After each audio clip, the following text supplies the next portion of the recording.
Hai guys, kita kembali ngobrol bareng Gus Miftah Los. Luar biasa. Acara Gus Miftah dikudeta sama Ketua MPR. Mas, saya punya foto yang menarik nih. Atau video kita lihat. Nah, ini dia. Iya. Simba. Ini bener di rumah Mas Bamsud ini? Iya, ini di rumah. Tapi sekaligus juga merangkap penangkaran karena kita punya halaman luas. Kita ada penangkaran ini, ada penangkaran juga beberapa burung, ya, burung jalak Bali, segala macam campuran lah. Ceritanya gimana bisa memelihara ini, Mas? Ya, jadi ini kan dari Afrika. Sampai dari Afrika. Kemudian ada kawan menawarkan, lalu saya ambil. Kemudian dari umur 2 bulan tuh setelah di karantina selama 2 minggu dipastikan dia tidak membawa penyakit. Kemudian divaksin segala macam, barulah kita bawa dengan segala persyaratan yang diminta. Legalisasinya legal aman ya? Ada jelas. Nah kemudian kita pelihara ini dan kita diawasi langsung oleh kebun binatang Taman Safari. Oke, jadi kadang-kadang itu ya, melihara hewan itu lebih setia loh. Ya. Saya bilang begini, berikanlah makan kepada manusia 3 tahun, maka dia akan melupakanmu dalam waktu 3 hari. Tapi berikanlah makan kepada anjing 3 hari, dia akan mengingatmu selama 3 tahun. Ini betul nih Gus. Bener. Jadi ketika kecil ini kan saya sering nyusuin. Nah kemudian karena di penangkaran kan lama nggak ketemu nih, sudah 2 bulan 3 bulan ketemu. Begitu ketemu baik, masih mengenali. Itulah, maka saya kadang-kadang lebih suka melihara hewan daripada manusia. Pak. Saya tausiah ala Gus Miftah. Izin Bapak. Mari kita dengarkan tausiah ala Gus Miftah.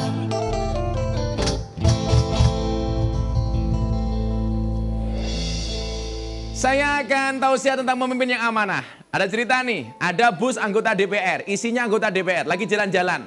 Kemudian tergelincir masuk jurang. Gak lama kemudian, para penduduk datang untuk menolong. Lalu dengan cekatan menggali lubang dan mengubur massal para rombongan anggota-anggota DPR tersebut. Nah, setelah peristiwa itu kemudian polisi datang dan bertanya kepada penduduk, apakah mereka mati semua kok langsung dikubur? Para penduduk menjawab secara serempak, sebenarnya Pak Polisi, tadi ada yang mengaku masih hidup. Tapi kan Bapak tahu sendiri omongan mereka nggak pernah bisa dipercaya katanya. Nah, saya teringat dengan sabda Rasulullah Muhammad SAW. Idza kana akhiruz zaman yarfa'ullahul arba'ata asya. Yang pertama, yarfa'ullahul barakata minal ard wa yarfa'ullahul rahmah minal qulub. Jadi yang pertama, kemudian yang ketiga adalah wa yarfa'ul adla minal hukam. Dan yang keempat, wa yarfa'ullahul haya minan nisa. Tanda akhir zaman ada 4. Yang pertama, Allah akan mengangkat keberkahan dari bumi. Hati-hati. Hari ini seolah-olah nggak ada keberkahan. Cari uang susah. Tahu-tahu dipakai habis. Maka muncullah PSBB. Dompet dibuka langsung pas saya buka bersih. Nah, nggak ada berkahnya di muka bumi ini. Kemudian yang kedua adalah mengangkat kasih sayang dari hati manusia. Maka ingat, kalau kita tidak mau rukun, Allah akan menjauhkan rizki itu dari bumi. Maka syarat bangsa ini menjadi bangsa yang berkah adalah harus menjadi hamba yang rukun. Kemudian yang ketiga, mengangkat keadilan dari para pemimpin. Maka kita berdoa supaya bangsa Indonesia diberikan pemimpin-pemimpin yang adil. Ketua MPR-nya adil, ketua DPR-nya adil, presidennya adil. Dan saya yakin ketua MPR akan terbukti keadilannya kalau setelah ini ngontrak saya. Dan yang keempat adalah Allah mengangkat rasa malu dari para wanita. Kalau 4 ini terjadi, ini adalah tanda-tanda akhir zaman. Pemimpin yang tidak adil itu derajatnya sama perempuan yang tidak punya malu. Saya cuma bilang begini sama Bamsud. Mas Bamsud, jangan pernah sekali-kali membuat kesalahan dengan wanita. Karena wanita itu subhanallah sangat pengingat. Sementara laki-laki sering melupakan. Nah itu Pak. Apa ciri-ciri pemimpin yang amanah? Yang pertama, tak memenuhi syarat sebagai seorang pemimpin. Menurut kesepakatan ulama, syarat pemimpin adalah baligh, berakal. Dan ternyata dia harus mampu atau kafah, sehat anggota badannya. Kemudian yang kedua, pemimpin yang hanya mementingkan dirinya sendiri, keluarga, sahabat, atau kelompok sendiri. Ini adalah pemimpin-pemimpin yang tidak amanah. Maka saya masih ingat betul sih, DPR itu kan wakil rakyat. Makanya kalau rakyat pengen kaya diwakili DPR. Ya kan? Kalau mau jalan-jalan ke luar negeri diwakili DPR. Masuk neraka diwakili.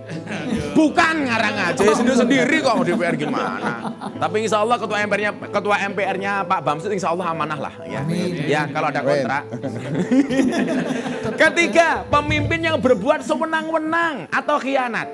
Ingat, orang yang sewenang-wenang atau khianat ini berarti dia termasuk orang munafik. Karena ciri orang munafik itu adalah idza tumina khana, ketika dipercaya dia khianat. Coba kalau mau nyalon, subhanallah. Captionnya di spanduk di baliho itu ngeri. Bahkan di Jogja itu ada calon DPR masang gambar di jalan, gambarnya dibalik, kakinya di atas, kepalanya di bawah. Wah, captionnya apa? Siap jungkir balik untuk rakyat. Alah, pret. Gak percaya gitu loh. Ia hanya memimpin untuk meraih kekuasaan, uang dan mendapatkan fasilitas dari negara. Hati-hati pemimpin seperti ini. Maka saat ini bilang sama Mas Bamsud, salah satu ciri pemimpin yang amanah adalah dia kaya dulu baru jadi pemimpin. Jangan jadi pemimpin baru kaya. Hati-hati. Kamu tahu nggak bedanya pileg sama pilkab? Bedanya tipis. Pilkab itu kalau lupa jadi, kalau pileg jadi lupa. Maka saya punya quote, ingat, kalau engkau merasa berkuasa untuk berbuat aniaya kepada hamba-hamba Allah, ingatlah bahwa Allah lebih berkuasa lagi untuk membalasnya. Sayyidina Ali bin Abi Thalib, luar biasa. Aduh, ini apa lagi nih? Ngeri sekali ini. Pileg dan pilkab. Ini dengan saya Pak, ini mohon maaf sekali-kali orang kaya melihat makanya orang miskin. Sendirian. Iya kan, sekali-kali kan saya mewakili Pak Bamsud untuk makan. Bismillahirrahmanirrahim. Pasti Sasa. Iya, gurunya mantap, enak tenang dan pasti Sasa. Sasa. Kenapa soto Lamongan ini enak? Ingat, dengan Sasa MSG melejatkan semua makanan seluruh generasi supaya kita bisa menikmati hidup sepenuhnya. Sasa. Mas Bamsud, matur nuwun. Obrolan kita sangat menarik. Tentunya tidak semua dari seorang Bamsud bisa kita kupas. Maka terima kasih hadirnya Sobat Kepo dan Kepo Band. Terima kasih. Kita akan ketemu minggu depan dengan bintang tamu yang luar biasa. Pokoknya ngobrol bareng. Pokoknya Sasa. Pokoknya Sasa.